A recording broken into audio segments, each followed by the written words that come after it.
Greetings, good folks. How are you? I am Dr. Lee McBride Nesbitt, and this month I have been working with a small group of individuals in this beta program on happiness. So, today I wanted to continue the conversation about self-care and well-being and how happiness is an element of that. Okay?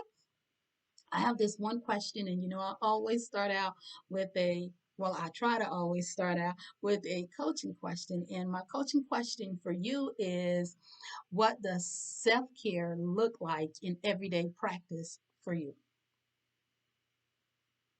That's what I want you to be thinking about. That's what I'd like for you to consider.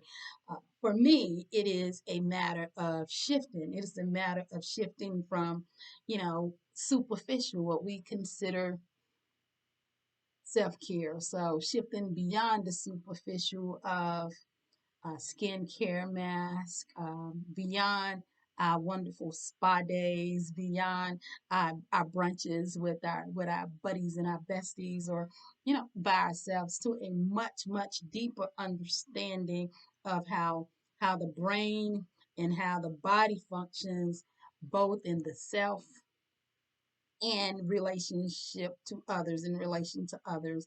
In my opinion, and forgive me now because this is just my opinion, in my opinion, I do not quite think that we need to place so much money into the self-care industry.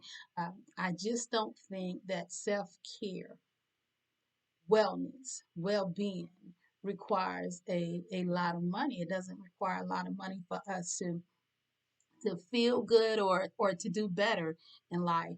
I think, from my perspective, my opinion, it is imperative to be able to put time in activating activities that feel nutritious, that feels like manna for our well-being, for our self-care.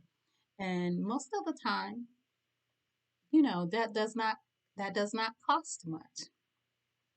This month, like I said, I have been working with a small group, a small beta program, and we have been focused on happiness. And therefore, you have seen happiness affirmations in our group.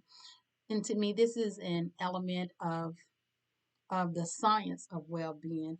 It has been a way to reveal misconceptions from a positive perspective of what happiness is. Happiness affirmations are just one of the elements of integrating a wellness practice into our everyday lives. It only cost you, me, cost us a level of vulnerability. So one way to improve our well-being is affirmations and seeking to be happy. And another way to improve our well-being is to consider the relationship that we have with others. In other words, I of other oriented, being other orient. So how other orient are you? How are you in developing, maintaining relationships with others? Research, yeah, I always do a little research. Research shows that being social makes us happier, which means that practicing self-care inherently requires prioritizing some quality time. Yes, really putting away some time, setting aside time for friends and for people you care about.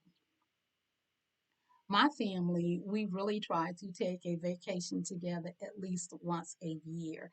Here shortly, we're going to put together like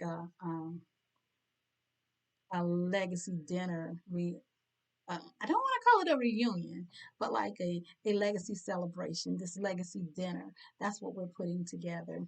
Um, the science shows that we can boost our mood by voluntarily doing nice things for others and by being more other oriented. So, if we want to have the emotional, what would I call it, the emotional bandwidth for the causes that we care about, We need to save time to focus on our mental health, to focus on our well being. And self care has a lot to do with our behaviors, our habits, the things that we do. So, doing activities that are nutritious to our well being, that serves as manna for our well-being, like connecting with our friends or engaging in leisure activities that challenges us. All these things can boost our mood, boost our mindset, but self-care also involves the development or the shifting of our mindset so that we become more present and we give ourselves more time to savor. That doesn't just happen. That is a mindset shift. That is something that we must consider and practice on consistently.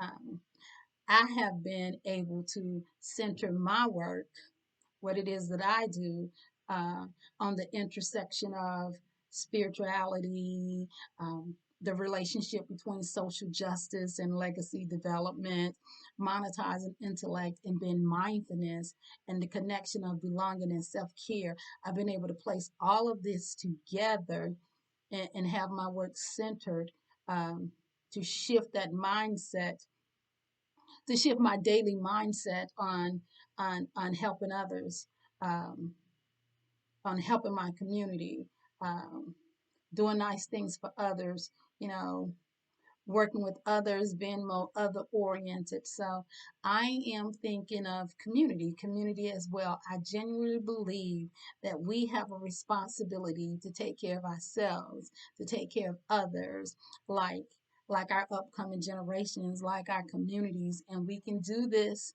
by wearing a mask. We can do this by fighting injustice. We can do this by helping others with their transformations. We can do this by creating a legacy as we seek to monetize our intellect, by not allowing inconvenience to hinder us as we rise together to stand for human rights.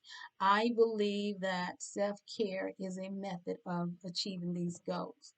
So again, I ask, what does self care look like to you?